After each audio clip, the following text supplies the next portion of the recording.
Hi everyone and welcome back to Physiology capsules, another lecture talking about the blood physiology. If you didn't watch the previous lectures, please stop this video, go back to watch the two lectures before that and come back again.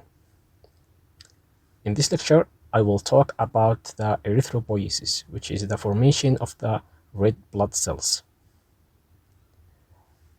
The formation of the red blood cells contains several steps that happens in two places. The first place is the bone marrow. The second place is the blood. Step number 1. Under the influence of the hormone called erythropoietin that is secreted by the kidney, the step number 1, which is the formation of the multipotential hematopoietic stem cells. Step number 2 is the formation of the proerythroblasts. Step number 3 is the formation of the erythroblasts. This step contains several components that formed in this step, and it is the step that hemoglobin formed. Step number 4, formation of the reticulocytes. It formed in the bone marrow, then traveled to the blood to form the mature RBCs. It stays and remains in the blood from 1 to 2 days. If a reticulocyte percentage that is higher than normal can be a sign of anemia, which is the hemolytic anemia.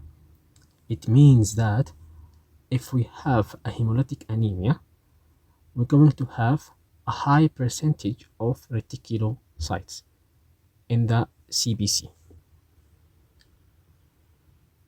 Step number 5, the last step, is the formation of erythrocytes, which of course happen in the blood. It has no nucleus and its lifespan is about 100 to 120 days. This is a summary of the erythropoiesis.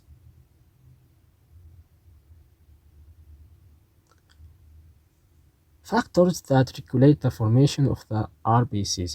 There are several factors that regulate this step. The main 4 factors are erythropoietin, vitamin B12, folate, and iron. Thank you for watching.